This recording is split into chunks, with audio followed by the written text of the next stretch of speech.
Assalamualaikum warahmatullahi wabarakatuh. Perkenalkan, nama saya Sani Vera Cantika Sari, NIM G00236169 dari kelompok A9.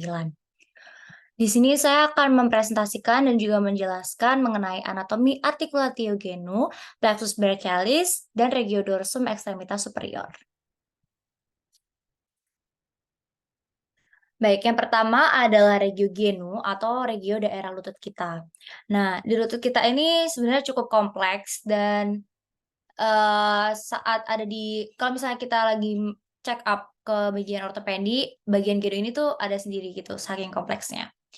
Jadi di daerah genu itu ada osa penyusun atau tulang penyusunnya, yaitu disusun atas 2 osa, yaitu ada os femur dan juga ada os tibia. Nah, dari tulang-tulang ini juga akan dilekatkan atau dikuatkan dengan adanya ligamen.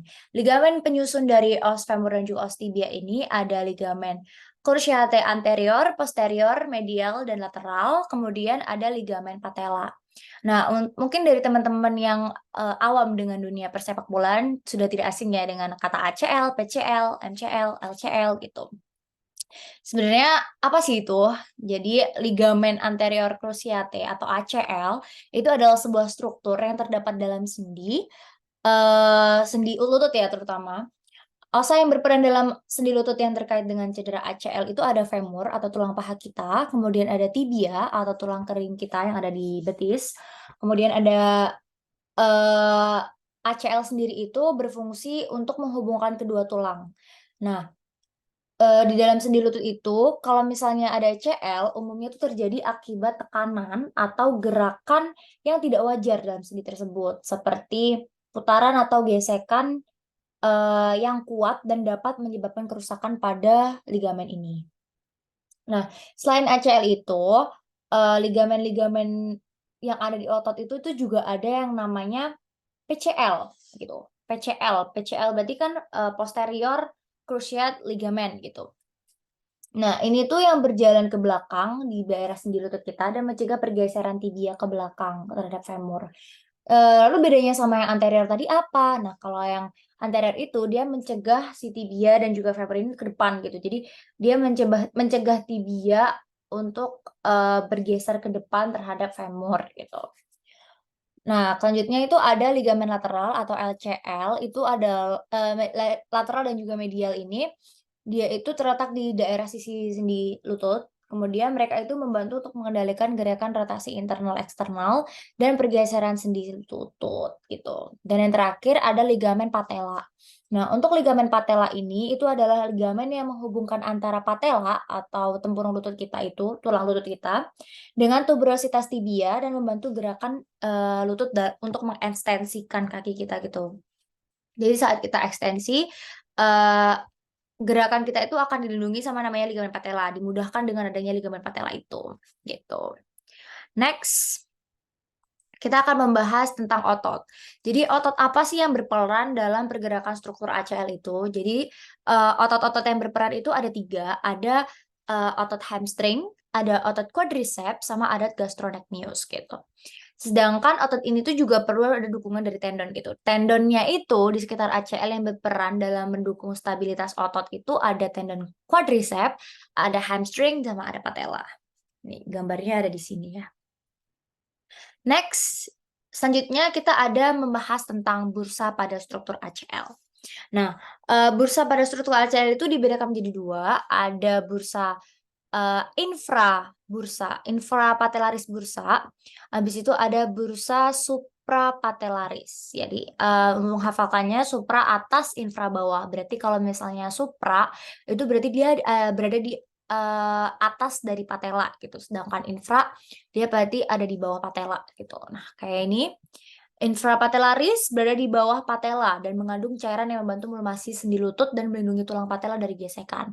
Sedangkan suprapatella itu adalah membungkus patella dan umumnya berada di beberapa bursa, di antaranya ada, suprapatella medial, lateral, dan juga superior. Nah, untuk medial berarti dia ada di bagian medial sendi lutut dan sekitar patella gitu. Kalau misalnya yang lateral berarti ada di bagian lateral sendi, kemudian kalau di supra berarti berada di atas, supra atas, berarti ada di atas patella gitu. Next, kita akan membahas tentang vaskularisasi. Nah, untuk vaskularisasi sendiri, tubuh kita itu pasti dilewati sama yang namanya pembuluh darah. Nah, untuk di daerah regio ekstremitas inferior, itu ada arteri popliteal dan juga arteri fibular, serta ada arteri tibialis posterior. Nah, untuk daerah atau area jangkauannya itu apa sih? Nah, untuk arteri popliteal itu akan memasok darah kaya oksigen ke otot dari patella. Nah, arteri popliteal itu adalah arteri utama di bawah lutut yang memasok darah kaya oksigen ke otot-otot yang bertanggung jawab untuk menggerakkan lutut. Cedera ACL ini dapat mempengaruhi arteri popliteal dengan mempengaruhi aliran darah dan tekanan darah yang mengakibatkan kerusuhan pada arteri ini. Nah, selanjutnya ada arteri fibular. Nah, untuk arteri fibular sendiri dia akan memasok darah ke bagian bawah kaki. Jadi darah nih dari jantung akan dialiri ke darah kaki bagian bawah. Nah, untuk arteri fibular ini adalah arteri kecil yang membantu memasok darah ke bagian bawah kaki, di mana cedera ACL itu dapat mempengaruhi arteri fibular dengan menghalangi atau memengaruhi aliran darah ke arteri fibular yang dapat menyebabkan kerusuhan pada arteri ini juga gitu. Nah, selanjutnya arteri yang terakhir itu adalah arteri tibialis posterior, di mana dia akan memasok darah ke bagian belakang kaki. Jadi dia akan memasok ke kaki kita di bagian bawah, tapi di belakang kaki kita gitu. Nah, untuk arteri tibialis posterior ini adalah arteri kecil yang membantu memasok darah ke bagian belakang kaki, di mana kalau kita ada cedera ACL dapat mempengaruhi arteri fibular dengan menghalangi atau mempengaruhi aliran darah ke arteri tibialis posterior. Nah, yang dapat menyebabkan kerusuhan. Jadi, apapun itu, mau arteri popliteal, mau itu arteri fibular, mau itu tibialis posterior, kalau mereka ada cedera ACL, mereka itu tidak bisa memvaskularisasi darah kita dengan sempurna di daerah kaki kita, gitu. Nah, selanjutnya kita beralih ke vena. Kalau namanya vaskularisasi, pasti ada arteri dan juga ada vena.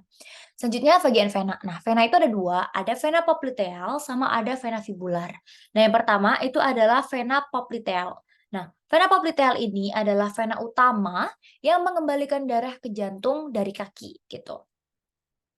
Nah, kalau misalnya kita ada cedera ACL nih, dapat mempengaruhi vena popliteal dengan mempengaruhi aliran darah dan juga tekanan darah kita, yang dapat menyebabkan kerusuhan juga pada vena popliteal, gitu. Nah, sama halnya dengan vena fibular, dia adalah vena kecil yang mengembalikan darah dari jantung ke kaki.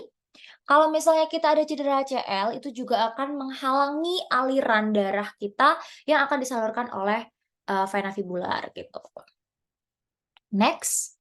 Nah, selanjutnya kita akan membahas tentang plexus brachialis. Nah, apa sih itu plexus brachialis? Plexus brachialis itu adalah pangkal dari serabut-serabut saraf yang berasal dari medula spinalis yang mempersarafi ekstremitas superior. Nah, jadi di daerah ini nih, di daerah bahu kita ya, kalau misalnya kita bilang tuh, daerah bahu kita. Nah, plexus brachialis ini berasal dari ramus anterior radix saraf C1 sampai T1. Nah, plexus brachialis ini adalah sebuah jaringan saraf dari tulang belakang yang berasal dari belakang leher meluas ke aksila. Jadi dari belakang leher kita ini meluas ke aksila. Aksila itu daerah ketiak. Nah, selanjutnya plexus brachialis itu dibentuk oleh penyatuan dari kelima saraf, yaitu dimulai dari 5 rami ventral dari nervus spinal, kemudian ramus tersebut akan bercabang membentuk 3 trunkus, yaitu trunkus superior atau C5 dan C6, trunkus inferior C7, dan trunkus medialis C8 dan T1. Nah, plexus brachialis ini juga dibentuk dari nervus spinalis atau akar spinalis, yaitu penggabungan dari akar ventralis, motorik, dan dorsalis, yaitu sensorik. Nah, ketika mereka melewati foramen spinalis, ganglion akar dorsalis itu mengandung badan sel dari saraf sensorik, sedangkan badan sel dari ventralis itu di dalam medula spinalis. Nah, fungsinya apa sih dari plexus brachialis ini? Fungsi dari plexus brachialis ini adalah untuk persyarafan sensoris kulit kita ke struktur dalam seperti sendi, kemudian persyarafan motoris ke otot-otot kemudian mempengaruhi garis tengah pembuluh darah melalui saraf vasomotor simpatis dan juga sekremotor parasimpatis yang mempersarafi kelenjar keringat kita. Gitu. Next. Nah, ini adalah gambaran dari plexus brachialisnya. Jadi dia ada banyak saraf juga di sana dan penggabungan-penggabungannya. Next, selanjutnya ini. Jadi, si plexus brachialis ini itu bertanggung jawab atas inervasi otot dan kulit lengan atas dan sebagian dari lengan bawah. Untuk proses pembentukan plexus brachialis itu akan melibatkan serangkaian struktur yang berurutan, mulai dari ramus, trunkus, divisi, korda, dan akhirnya bercabang saraf atau nervus. Nah, tadi kan udah aku beberapa singgung ya, dari ramus, trunkus, divisi, korda, dan juga cabang saraf atau nervusnya. Nah, untuk nervus yang keluar dari plexus brachialis itu adalah bagian-bagian dari medial kolateral, itu ada radies, kemudian trunci, divisi, dan fasciculi. Untuk semua nervi utama yang mempersarafi ekstremitas superior itu akan berasal dari plexus brachialis. Kebanyakan dari fascikulinya. Next, selanjutnya kita akan membahas fasciculi. Fasikuli. Nah, ini adalah gambaran fasikulinya. Jadi di sini kelihatan banget kita ada tulang C5, C6, C7, C8 dan juga T1. Jadi pembentukan dari plexus brachialinya. Kemudian jadi ada 3 fasciculus plexus brachialis yang berasal dari divisi-divisi dan terkait dengan arteria axillaris bagian kedua. Nah, yang pertama kita bahas adalah fasciculus lateralis. Nah, fasciculus lateralis itu adalah hasil dari penggabungan divisi anterior trunci superior dan medius sehingga memiliki kontribusi dari C5 sampai C7. Dari C5 sampai C7. Terletak di lateral dari anteria axillaris bagian kedua. Di sini. Kemudian ada fasciculus medialis, itu ada berada di medial dari anteria axillaris bagian kedua dan merupakan kelanjutan dari divisi anterior trunkus inferior. Fasciculus medius mendapat kontribusi dari C8 dan T1. Nih, di daerah sini, di daerah inferior atau bagian medial dari kelanjutan arteria axillarisnya tadi. Selanjutnya ada fasciculus posterior. Nah, fasciculus posterior ini berada di posterior dari anteria axillaris bagian kedua dan berasal dari gabungan 3 divisi posterior, yaitu ada fasciculus posterior mendapat kontribusi dari semua radix plexus brachialis. Jadi dari C5 sampai T1 gitu. Nah, nervi perifer utama ekstremitas superior kebanyakan berasal dari fasciculi plexus brachialis. Nah, umumnya nervi yang terkait dengan kompartemen anterior ekstremitas superior itu muncul dari fasciculi medialis dan lateralis. Dan juga nervi yang terkait dengan kompartemen posterior berasal dari fasciculus posterior. Next. Nah, selanjutnya kita akan membahas cabang-cabang fasciculus lateralis. Yang pertama itu ada nervus pectoralis lateralis, itu adalah cabang paling proksimal dari fasciculus lateralis. Nah, ini akan lewat bersama arteria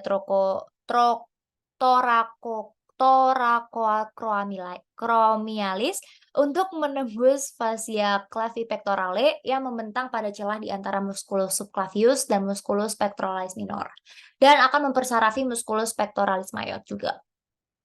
Selanjutnya ada nervus musculocutaneus. Jadi nervus musculocutaneus ini adalah cabang terminal besar fasciculus lateralis, di mana nervus ini tuh lewat ke lateral untuk menembus musculus coracobrachialis dan lewat di antara musculus bicep brachii dan musculus brachialis di brachium dan mempersarafi 3 musculus di kompartemen anterior brachium dan berakhir sebagai nervus cutaneus antebrachii lateralis. Dan yang terakhir dari pencabangan fasciculus lateralis itu ada radix lateralis nervus medianus. Ini adalah cabang terminal terbesar fasciculus lateralis dan lewat di medial untuk bergabung dengan cabang yang serupa dari fasciculus medialis untuk membentuk nervus medianus gitu. Jadi gambarnya seperti ini. Bisa dilihat untuk nervus pectoralis lateralis, nervus musculocutaneus dan juga radix lateralis nervus medianus. Next, ini gambarnya. Nah, untuk nervus pectoralis medialis, nih nervus pectoralis medialis, ini itu adalah cabang paling proksimal ya. Tadi sudah dijelaskan, nervus ini menerima ramus communicans dari nervus pectoralis lateralis, dan kemudian lewat anterior antara anterior dan cava dan vena axillaris. Kemudian cabang-cabang nervus ini juga menembus dan menyuplai musculus pectoralis mayor, pectoralis minor, dan beberapa cabang nervus ini menembus musculus untuk menyuplai musculus pectoralis mayor. Tuh, tadi sudah dijelaskan. Kemudian yang ini, nervus cutaneus brachymedialis. Brachymedialis nih, cutaneus brachymedialis. Itu merupakan nervus yang akan melintasi regio axillaris atau ketiak kita dan masuk ke brachium. Akan masuk ke brachium atau lengan bagian atas. Selanjutnya nervus ini akan menembus fascia profundus dan menyuplai kulit sisi medial sepertiga distal brachium. Kemudian di regio axillaris, nervus ini juga berhubungan dengan nervus intercostobrachialis T2. Serabut-serabut nervus cutaneus brachymedialis mempersarafi bagian atas permukaan medial brachium dan dasar regio axillaris. Nah, selanjutnya adalah nervus cutaneus antebrachii.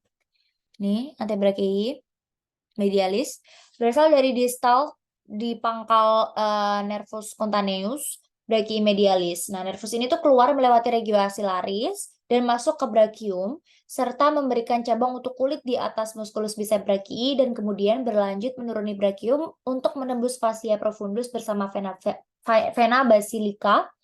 Nervus ini mempersarafi kulit permukaan medial antebrachium. Nah, selanjutnya itu ada nervus ulnaris. Ada nervus ulnaris nih di sini.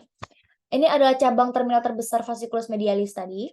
Namun dekat tempat keluarnya, nervus ini sering menerima ramus communicans dari radix lateralis nervus medianus yang berasal dari fasciculus lateralis dan membawa serat-serat dari C7. Nah, nervus ulnaris itu melintasi brachium dan antebrachium sampai manus untuk mempersarafi semua musculus intrinsik manus kecuali 3 musculus tenar dan 2 musculus lumbicales yang lateral. Saat melewati antebrachium, cabang-cabang nervus ulnaris ini akan mempersarafi musculus flexor carpi ulnaris dan bagian separuh medial profundus. Medial musculus flexor digitorum profundus. Nah, nervus ulnaris mempersarafi kulit permukaannya palmaris, digitus minus, bagian separuh medial digitus alveolaris dan palmaris yang terkait dengan carpus, dan kulit permukaan dorsal bagian medial manus.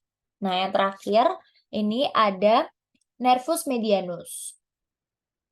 Jadi nervus medianus ini dibentuk di anterior dari arteria axillaris bagian ketiga oleh gabungan radices lateralis dan medialis yang berasal dari fasciculi lateralis dan medialis plexus brachialis. Nah, nervus ini masuk ke brachium di anterior dari arteria brachialis melalui brachium ke antebrachium, dari brachium ke antebrachium, yang cabang-cabangnya mempersarafi sebagian besar musculus di kompartemen arterior antebrachium, kecuali musculus flexor carpi ulnaris dan bagian separuh medial musculus flexor digitorum profundus yang dipersarafi oleh nervus ulnaris. Tuh. Next, ini adalah cabang-cabang dari fasciculus posterior. Itu ada 5 nervus yang berasal dari fasciculus posterior plexus brachialis. Itu ada nervus subscapularis superior, kemudian ada nervus thoracoldorsalis, ada nervus subclaviculis inferior, ada nervus axillaris, dan ada nervus radialis. Di mana semua nervus di atas kecuali nervus radialis mempersarafi muskuli yang terikat dengan dinding posterior regio axillaris. Nah, untuk nervus subscapularis superior, nervus thoracoldorsalis dan nervus subscapularis inferior secara berturut-turut berasal dari fasciculus posterior dan melintang langsung ke dalam muskuli yang terikat dengan dinding posterior regio axillaris. Nah, nervus ini tuh mempersarafi musculus latimus dorsi, di mana nervus subscapularis inferior berada di inferior sepanjang dinding posterior regio axillaris dan mempersarafi musculus subscapularis dan musculus teres mayor. Nah, nervus axillaris itu akan berasal dari fasciculus posterior dan melintas ke inferior dan lateral sepanjang dinding posterior untuk keluar dari regio axillaris melalui spatium quadrangularis, dan nervus ini melintasi ke posterior di sekitar kolum chirurgicum humeri dan mempersarafi musculus deltoideus dan musculus teres minor. Untuk nervus radialis itu adalah cabang terminal terbesar fasciculus posterior, dan nervus ini keluar dari regio axillaris dan masuk ke kompartemen posterior brachium dengan melewati interval triangularis di antara inferior musculus teres major, caput longum, musculus triceps brachii, dan corpus humeri. Nervus radialis dan cabang-cabangnya akan mempersarafi semua muskulus di kompartemen posterior brachium dan antebrachium, kulit sisi posterior brachium dan antebrachium, dan permukaan lateral brachium bagian bawah dan permukaan dorsalteral manus. Oke, next. Nah, next ini adalah nervus yang keluar dari plexus brachialis yang akan menginervasi berbagai otot di lengan berdasarkan fungsi motoriknya. Yang pertama itu adalah otot flexor, yaitu ada bicep brachii dan brachialis yang berperan dalam fleksi lengan. Kemudian ada otot extensor, ini ada triceps brachii yang membantu dalam ekstensi lengan. Kemudian ada otot pronator, itu adalah otot pronator teres dan pronator quadratus yang membantu dalam pronasi pergelangan tangan. Kemudian ada otot supinator, itu adalah otot yang terletak di lengan dan membantu dalam supinasi pergelangan tangan. Selanjutnya ada otot abduktor dan adduktor, ini adalah otot deltoid yang mengangkat lengan dari sisi tubuh, dan otot pectoralis major yang akan membawa lengan kembali ke lengan tubuh. Jadi untuk aduksi dan abduksi gitu. Nah, selanjutnya ada otot penggerak jari, yaitu adalah otot extensor digitorum dan flexor digitorum superficialis, yang akan membantu dalam pergerakan jari. Selanjutnya ada otot stabilisator, itu adalah otot-otot rotator cuff, seperti supraspinatus, infraspinatus, teres minor, dan juga subscapularis, yang akan menjaga kestabilan bahu. Next, kita akan masuk ke regiodorsum. Nah, di sini nih bisa dilihat ya, di sini tuh ada bagiannya trapezius, kemudian ada levator scapulae, ada rhomboid minor, mayor, kemudian ada latimus dorsi. Nah, ini muskulusnya, muskulus trapezius. Ya, ini lebih jelas sih. Selanjutnya kita akan membahas tentang muskuli, origo, insersio, fungsi dan juga inervasinya dari regiodorsum. Nah, tadi kan sudah dijelaskan kalau misalnya di regiodorsum itu ada muskuli trapezius, latimus dorsi, rhomboideus mayor, minor, dan juga levator scapulae. Untuk trapezius sendiri itu ada berorigo di protuberantia occipitalis externa, proximal spinosus vertebrae VC7 dan juga semua VT. Nah, insersionya itu ada di clavicula, acromion, dan juga spina scapulae. Fungsinya adalah untuk rotasi dan aduksi scapula dan juga fleksi brachium. Nah, untuk musculus trapezius ini itu akan diinervasi sama musculus accessorius. Selanjutnya kita ada musculus latimus dorsi. Ini akan berorigo pada ada proximus spinosus, vertebrae VT 7-12, kemudian ada spina iliaca, costae bagian bawah. Nah, insersionya itu ada di sulcus intertubercularis humeri yang berfungsi untuk ekstensi, aduksi, dan juga endorotasi brachium. Nah, inervasinya itu ada diinervasi oleh nervus thoracica. Selanjutnya ada musculus rhomboideus major. Bedanya sama minor tuh apa? Bedanya tuh ada di regio. Nah, di regionya itu kalau yang mayor itu ada di proximal spinosus VT 2-5. Kalau yang minor itu ada di spinosus vertebrae VC7 dan VT1. Nah, keduanya ini berinsersio sama, itu ada di margomedialis scapulae. Nah, untuk fungsinya juga sama, mengangkat dan aduksi scapula dan diinervasi oleh nervus dorsalis scapulae. Kemudian ada musculus levator scapulae, itu ada di proximus transversus VC 1-4. Kemudian insersinya itu ada di margomedialis scapulae juga, tapi di bagian ungulis superior. Kemudian fungsinya untuk mengangkat bagian medial, menarik bahu ke belakang, dan diinervasi oleh nervus dorsalis scapulae juga. Next, ini kita akan membahas which scapula atau lesi cedera pada nervus thoracalis longus. Ini jadi bentuknya kayak gini nih kalau misalnya cedera. Nah, which scapula itu adalah kondisi di mana scapula tampak menonjol dari belakang pada bagian medialis atau berada dalam beberapa kapsus lateral. Sehingga sesuai namanya, membentuk penampakan bersayap. Jadi kita kayak ngeluarin wing-nya gitu, wing dari skapula kita. Nah, posisi skapula yang tidak normal ini dapat menyediakan terbatasnya aktivitas fungsional pada ekstremitas atas. Rentang gerakan yang paling sering terkena itu adalah aduksi dan fleksi ekstremitas atas. Nah, wing scapula paling umum itu disebabkan oleh kerusakan atau gangguan persyarafan pada muskulus serratus anterior yang dipersarafi oleh ada nervus thoracalis longus. Nah, saraf ini tuh dapat rusak atau terbentur sehingga menyebabkan muskulus serratus anterior ini tidak dapat berfungsi. Nah, disfungsi dari muskulus dan juga saraf ini tuh akan mengakibatkan batas medial scapula tampak seperti, bersayap. Jadi rusak atau terbentuknya nervus thoracalis longus ini akan menyebabkan penampakan seperti sayap karena, muskulus serratus anteriornya menempel pada aspek medial scapula dan menahan pada tulang rusuk posterior.